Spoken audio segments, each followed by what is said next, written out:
Come closer.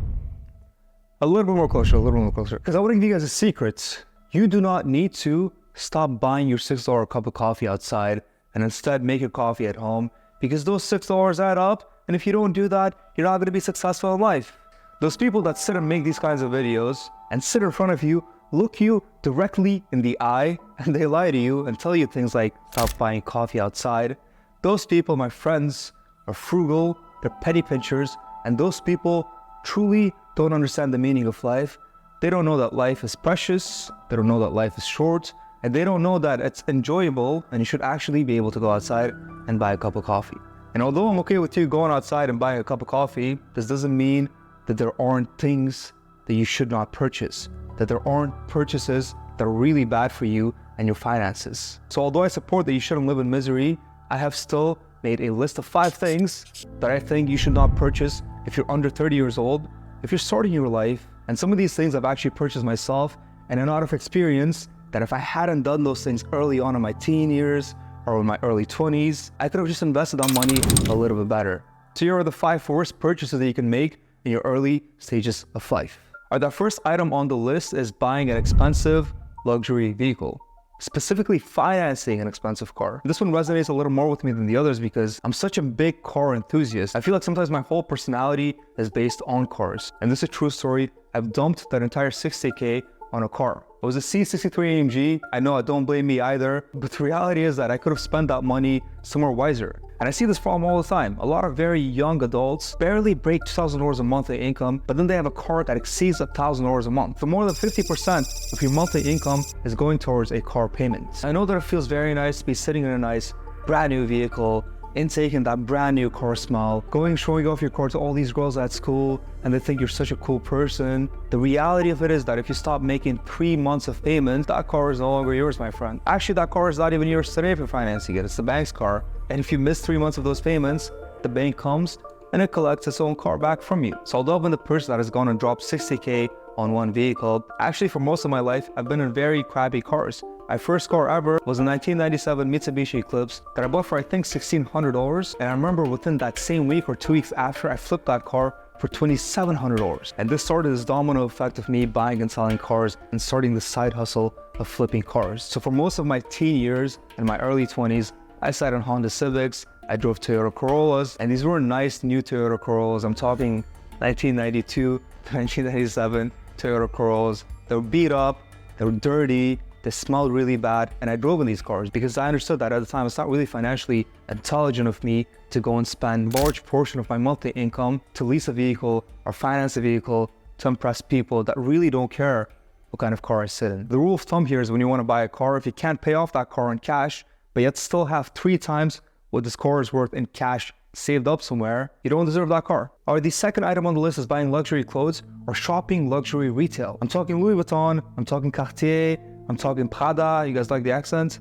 I'm talking Hermes, I'm talking Salvatore Ferragamo. You guys get the points. Funny enough, for most of my high school, actually all of my high school and most of my university until senior year, I had this crappy front strap backpack that was given to me by my brother. He used to work at a bank, and one day the bank just gave out bank gifts like cups and a backpack to my brother. And he ended up giving me that backpack, and I liked it. And this backpack barely fit all of my things, all of my items. I remember having to put some books in my car, leaving it in the car because it wouldn't fit in the backpack. I remember one day walking in the Johnson Center, let's go GMU, and I hear a bunch of things just dropping behind my bag.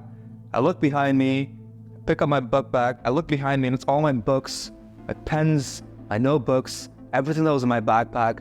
I look at my backpack, and there's a big, gigantic hole in this bag. That was because it was so old and so rugged to the point where it just gave up on me. I remember that same weekend going to Louis Vuitton and buying myself an almost $2,000 Michael bag. And there's your difference between being cheap and stingy and frugal with your money and also being able to enjoy your money. But the problem today is that a lot of people, the same people that barely break $2,000 a month in monthly income and have that $1,000 a month car payments, also go and religiously shop at luxury retail because they think that with their nice car, they also have to dress nice, to impress others, to look wealthy, to perceive themselves at a net worth that they're truly not. Now look, there's gonna be a point in your life where you're gonna be able to make luxury purchases, like a nice watch, like a nice piece of luxury jewelry, things that will actually, assets that will actually appreciate in value where you can park your money instead of having to worry about your money getting lost as soon as you walk out of that door. The next time you walk into Versace and you buy yourself a chain that costs $800, and as soon as you walk out, you can barely sell that chain for $45, think twice. So you got your nice car, you got your nice Louis Vuitton shirt and Versace chain and a nice watch. What do you do with all these nice things that you own now, but not really own because the bank owns them? But what do you do with them? You go to the clubs and you enjoy your time. You buy a table with your friends. You get drunk. You go to the casinos. You spend your money like you're a multi-millionaire. Clubs, gambling, buying tables, doing things that are so empty. And they bring absolutely no positive impact into your life. And these are things that I don't even have to explain to you why it's so necessary for you to stop doing. Now look, again, there's a difference between doing these things. If you truly want to do it, if your life depends on clubbing and getting tables, doing it once every 4 months or once every 3 months is different than doing it every single weekend, like your life depends on it. But the biggest problem with that is that that lifestyle is addictive. Once you're in that lifestyle and you dig yourself so deep into it, it's going to be impossible for you to wake up one day and be like, you know what, I don't want to club this weekend. Or you know what, I don't want to go to the casino and make up the $2,000 that I lost last week. Just have a little bit of respect for that hard-earned cash that you worked so hard for and avoid this empty, senseless entertainment. So like, all right, Haroon, fine. I'm not going to go spend my money at luxury retail.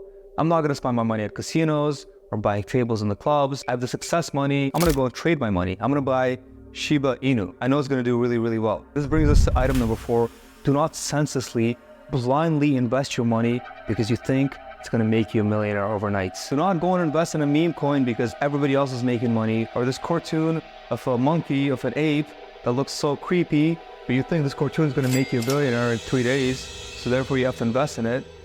Don't invest in that guy. Because remember, the reality of it is, as soon as you hear about these coins and all these investments doing so well, the hype is there and you want to invest as well, and then you finally go and you pull the trigger and you invest. Everybody else that actually made money on these investments, they're looking down at you, they're smiling and they're laughing and they're enjoying watching you give them more money and making them wealthier. So as soon as you hear the hype, it's too late. So the next time your friend comes to you and they're like, yo bro, there's a new coin, it's called SMD and it's such a really good coin and there's blockchain and it's connected to the blockchain, and then it goes and it connects to Bitcoin because Bitcoin is the godfather of the blockchain, and then there's the Bitcoin connects to this cloud, and then the cloud there's sort of a halving, and then once the halving happens, it trickles down millions of dollars into all of us, and then we all become rich. And then you look at your friend, you're like, oh shit, he actually knows what he's talking about. Then you go and you spend $20,000, you invest in SMD thinking that in 3 days, you're gonna become a multimillionaire, you're gonna take your family out of this misery, you're gonna buy your first property, that Ferrari that you deserve, but then you end up losing that money. The point here is I'm not telling you not to trade or don't invest your money, I'm telling you the opposite. Don't blindly invest in things that you haven't done research on. And remember, the important thing here is that you should only invest what you're willing to lose.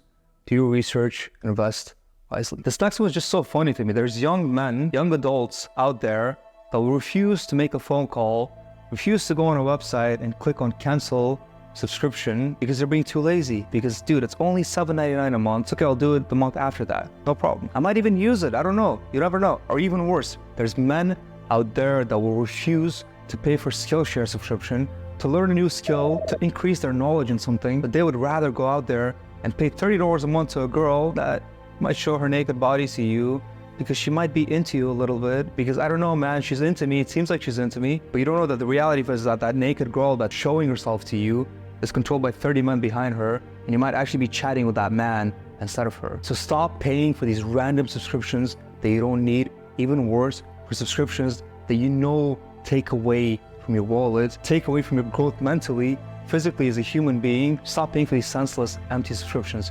Here's what I want you to do. I want you to grab your phone. I want you to go to settings. I want you to click on your name up top, and then I want you to click on subscriptions. And there you can delete everything that you don't need. Delete Tinder, delete all the face filter applications that make you so beautiful and you don't think that you can live without it or post a picture without these. These senseless subscriptions are the ones that are actually taken away from your wallet, and not that $6 coffee that you think you shouldn't enjoy because it's adding up. It's not gonna make me rich in the future. With that being said, ladies and gentlemen, let me know which one of these 5 worst purchases you are guilty of in the comment section below.